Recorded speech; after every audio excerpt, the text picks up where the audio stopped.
Thank you, Zoom. Hi, everybody. This is Oakwalker. I'm with Stronghorse, my good friend, and we are Earth Medicine for the Soul. We're here to do another episode um, based on basically a lot of our spiritual teachings and the life we've led up to now. And I want to just pass this right on straight over to Frank today because he's got a ton of ideas and he's doing way better than I am in this particular subject. So here we go. Yeah, well, actually, you're Oakwalker. You're don't short sell yourself. You're the one that opened this thing up, and I can't remember what we were talking about, but you used the word proforma, and I think we were talking about authenticity, Yeah, and you and said it was something about like performative. Yeah. performative, yeah, and you said, well, if it's you're either authentic or you're performing, and it just, oh man, for about a week, I just had one epiphany after another, and it's amazing. It just really opened up. I explained a whole lot of stuff for me. And so, as we were talking about before we started, I want to delve into this, and I kind of want to delve into it through recapitulation. In a shamanic journey, your recapitulation is a vital aspect of your path because you need to be able to go back and with a very honest and sincere heart, look at your past and sort of acknowledge to yourself the things that have been robbing you of energy, which is generally usually something negative Mhm. or something, that is just and Yeah. if Keeping you you acknowledge it, blind. it tends to like, yeah, it tends to go. I mean, it'll leave. If you acknowledge it and say, all right, and address it in an honest way, you've learned the lesson, I mean, so Yeah. it's a whole karma dharma trip, and when you brought up the performative, and I started thinking about it,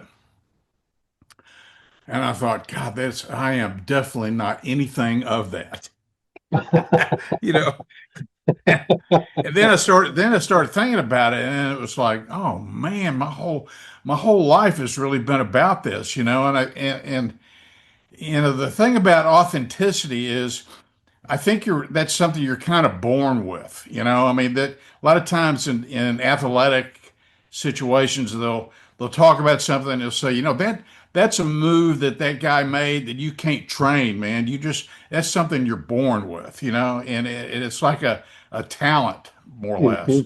And I think authenticity to some degree is that. And so what happens when we're confronted with performative, it's like we just sort of spin out and we can't relate to it and we don't know how to respond. So let me give you some short examples of my life that I Okay. realized through recapitulation. So um, my mother lost her first child, who was a boy, a few days after birth, and so through my whole life, I felt like I keep feeling like I'm in some sort of competitive thing with this, first son that never really materialized, and I don't understand why. And then, I started realizing that through the performative aspect, I started realizing there was an expectation of me to perform in a certain way Mm. that I can never live up to. It Right. was impossible. I didn't even know what it was, and so I was constantly in this battle that had no parameters, no definitions, nothing. And so it was crazy making. And then, like, to really accentuate this, when I was like, I don't know, I think maybe sixth, seventh, eighth grade or something like that, I was really coming into myself, and I was really developing my leadership skills and my self confidence. And I was like president of the class and captain of the football team. And it was just really kind of growing into like, man, this life is great. I think I could probably do this. And I came home from school one day and and the family, who is not me, but the rest of the people there, they announced that they'd all gotten together, gone out and found a house, and they were going to buy it, and we were all going to move. And I was like, really? What's that mean? You guys went out without me, and you chose a house, and so now we're going to move. And it was just like, well, that's pretty weird in and of itself. But it was in another part of town that was more upscale. And so when I came into the school, there was a certain level of performance that I was expected to demonstrate. Yeah. And it was sort of, and it was in a strata, there's an alignment with how these, the imaging army and the sculpting of all these other kids through their uh, through their wealth, situations. And I Uh-huh. and I was just flabbergasted. I mean, I was like, I don't even understand this. I don't even like it. And it was just horrible. I mean, it was 4 years of just being absolutely isolated and and that's the dark side. The light side, of course, is it threw me into a place of needing to discover how insane is this, Uh-huh. and why is it insane? And that's Yeah. what got me on a spiritual path, and Eventually. and yeah, and so I think it was like I knew authenticity was out there because that's exactly what I am. I mean, I just am, and you don't have to like it, you don't have to understand it, but it's always been, that's it for me, man. And I can't be any other way than this. And it's always, even in the deer tribe, it created a conflict there, like you were talking about earlier about all the judgments and the comparisons of Hmm. you as a mesa carrier. I had the same thing, but mine was because I would not perform in the way everybody else in the tribe was. Hmm. I just, they were all like, I mean, it was very oriented towards promoting the leader and how great he was and this and that. And I was like, I just don't get that. I just don't. And it wasn't that I was opposed to it because I had huge respect for the guy.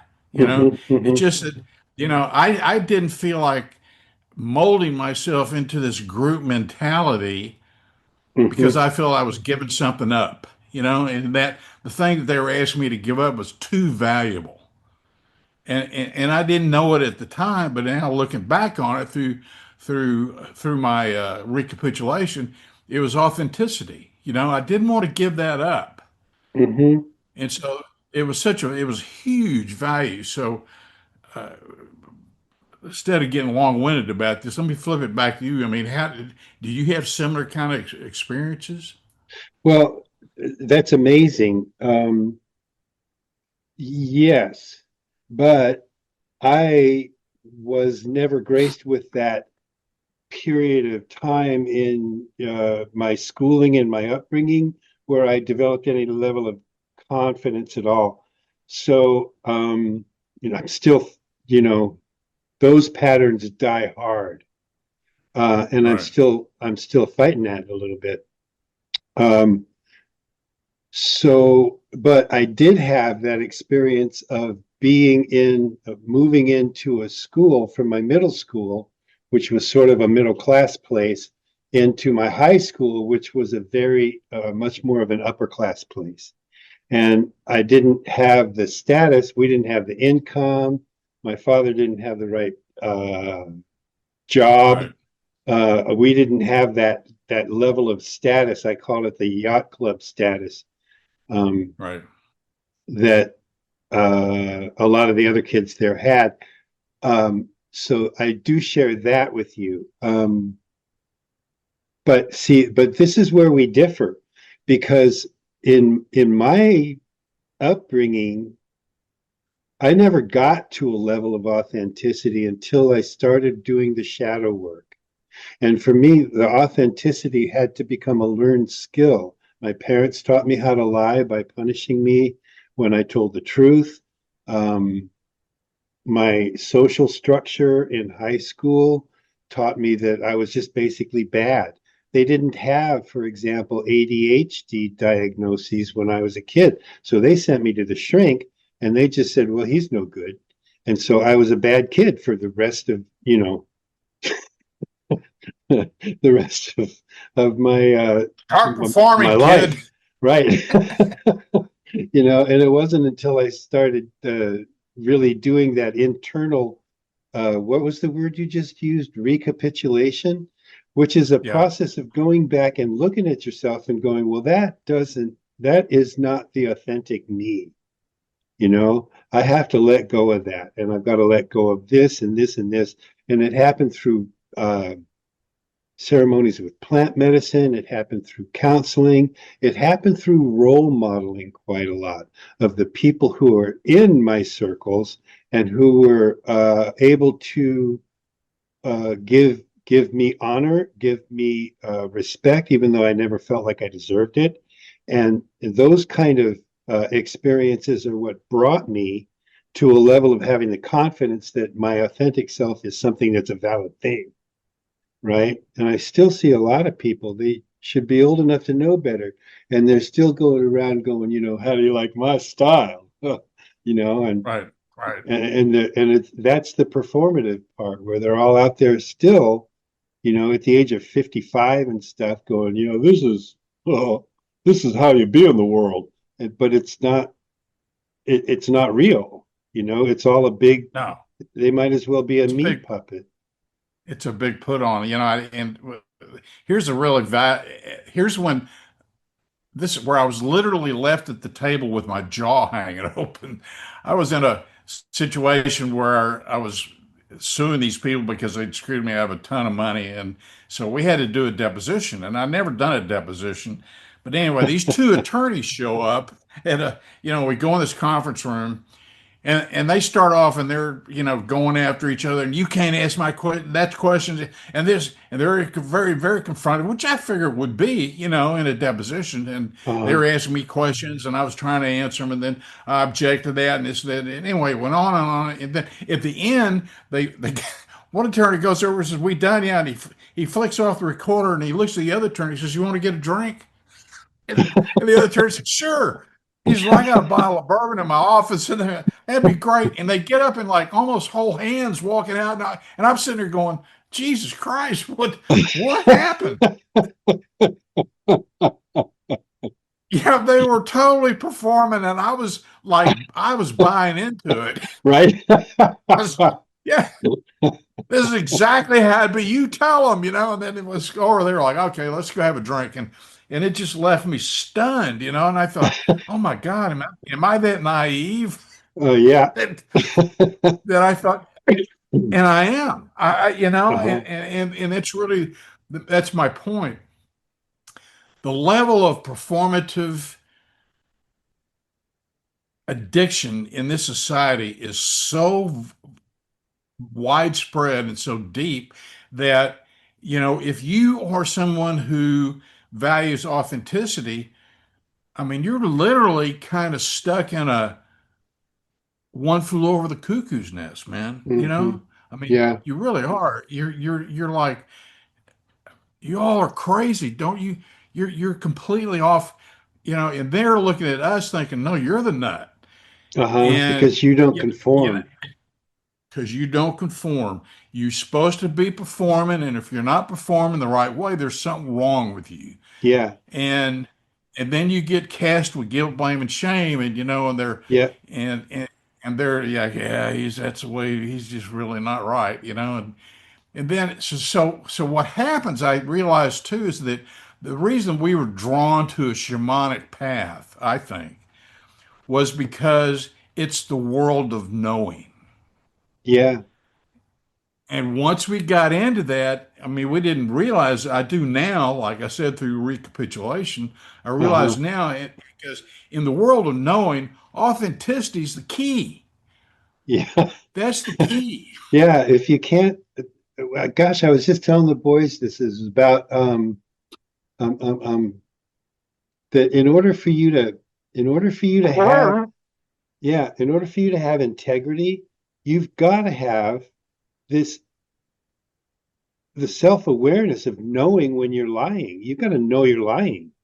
And that's a thing that people don't always know. Their patterns are so automatically manipulative. Exactly. And and I was this way when I was until I was, I don't know, maybe 27. And then I started kind of working out of it, but my real epiphany didn't happen until I was 40.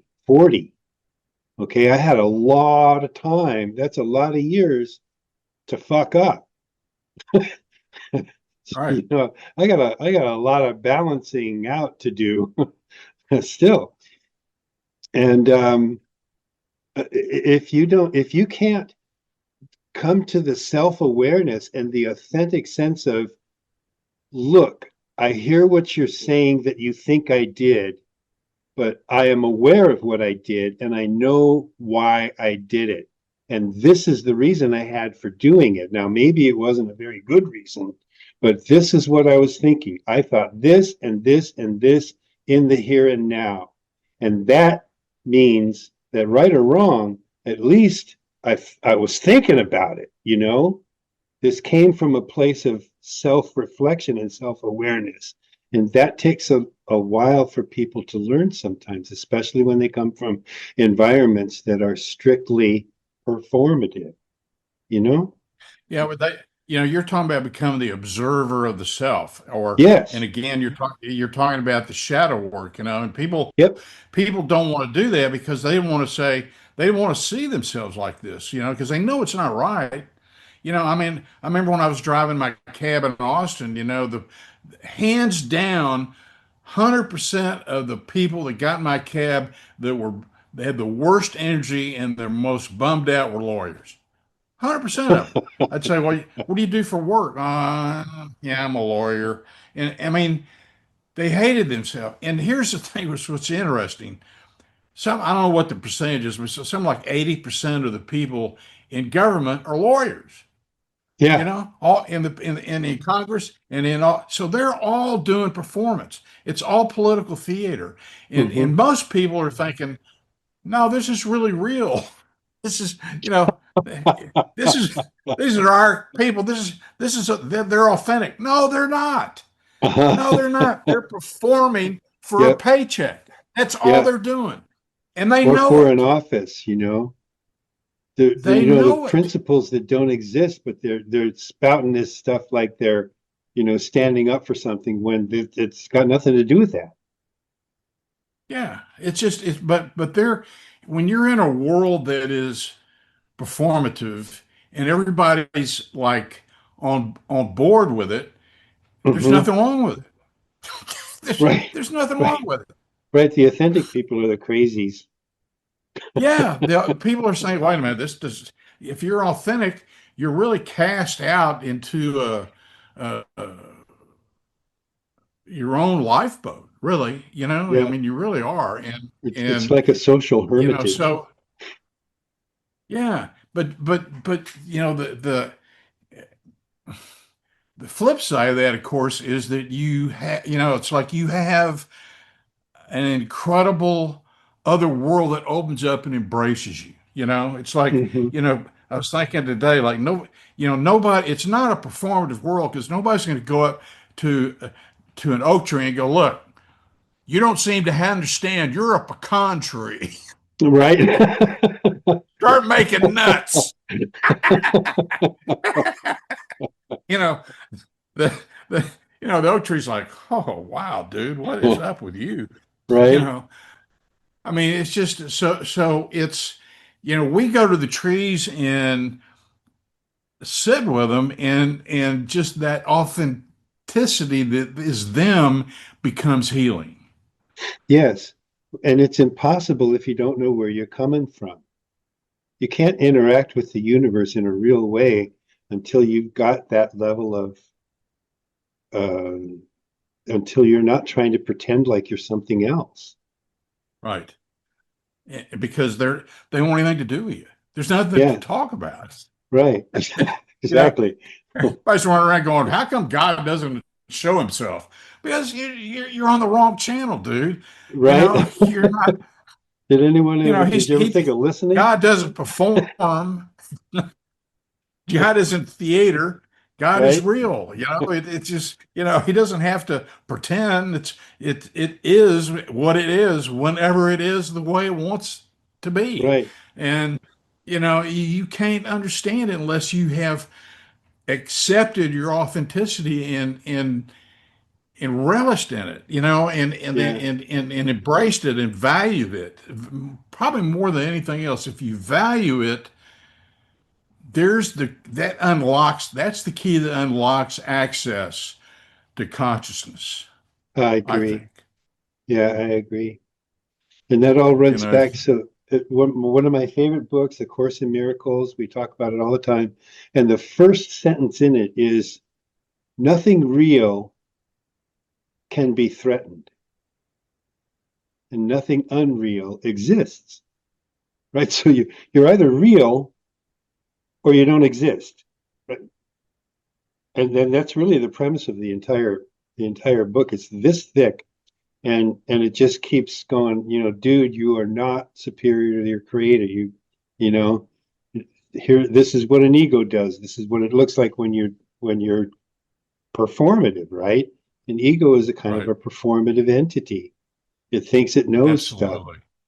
and all it knows is the Absolutely. stories it's been told since it was born, and it was born about that when you were about 2 years old. But I mean, I think you'd also agree, though, that you know, because we've been involved in enough situations where we have taken entities that are in the dark and brought them into the light. Yeah, The ego can be brought into the light. You can bring the ego into and embrace its authenticity and its knowing and the power that it represents, and yeah, use that in a manner that is creative within the creation of the universe. I And agree with so that. so ego doesn't become a bad thing. I mean, it is a bad thing for most everybody because everybody's outperforming, you know, Yeah, but and they it's don't know necessary they're, to interact with the real world, you huh? know? It's necessary to interact with the real world Yeah, and absolutely. the I mean, performative it's, world. It's a good go-between. but there's a difference between putting a mask on Yeah, and going out and interacting with the world and going out and not knowing you have the mask on yeah. and just being constantly caught up in the way things and struggling to try to perform in a way that everybody else expects you to because you want to get paid. You know, Yeah, that you is a need big a part of check. it, right? Oh, it's huge. And It's I huge. still struggle with this. Because I need to get paid, right?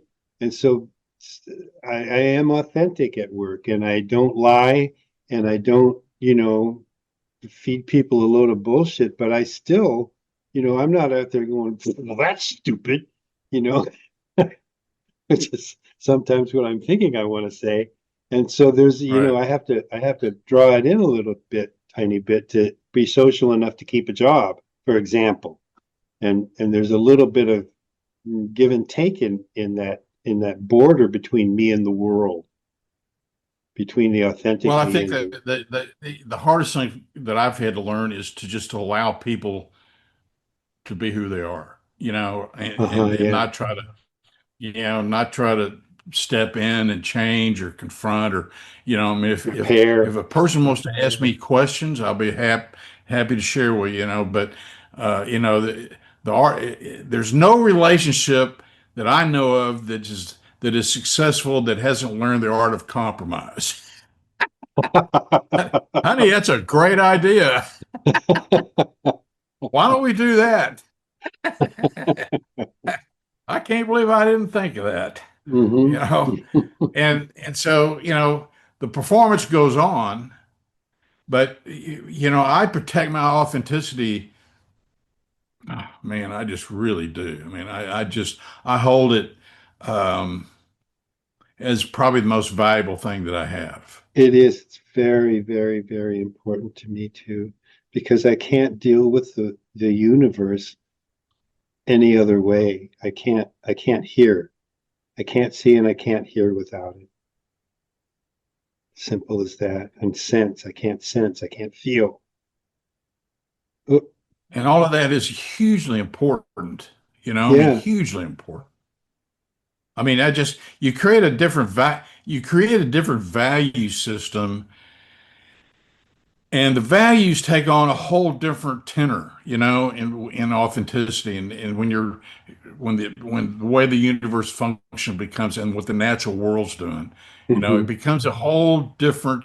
set of parameters, and priorities, and therefore you make decisions that are radically different from those that are people that are performing, because the people that are performing are really making decisions based on what others expect of them. Because there's no need to perform if you're letting go of how other people see you. And Uh-huh. I mean that's I mean that I mean, I don't know when I arrived at that. It must have been a long time ago. You've gotten pretty good at it. Got that down. I remember I remember one time somebody came up to me and they said, at the deer trial, they says, people around here just feel like you're not approachable. I said, well, yeah, I can see that. I am approachable. I am very, very open, but I'm protecting my authenticity. I'm Hmm. not, if people come up to me and expect me to perform in a certain way, That's it's not just going to not going happen. anywhere. Yeah, me No, too. it's not going to happen. It's just not going to happen. And so Yeah, it not going to be throws your, people off. hmm not going to be your monkey. We got to No, yeah, go. exactly. Yeah. So, um, well, I think this is a huge piece, man. We could probably expand on a little bit more in the next session, and because I Yeah, think I I think we talked about the recapitulation is natural, uh-huh, and recapitulation. I'm writing this down. I can't spell recapitulation. That's good. RECA, recap. Just put Recap. recap on there. Yep. Recap. So anyway, Yeah. we're out of time, and I do want to take this up in the next session. So let's break it off here, and I will tell our valued and loyal listeners, if they're still listening, they're very loyal, and I want to tell them thank you very much. I want to tell you all that this is as healing for me as hopefully it is for you, maybe more so. And we totally and deeply appreciate your participation in this.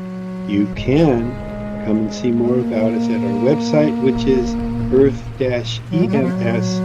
Come and visit us there. Thank you. Peace out.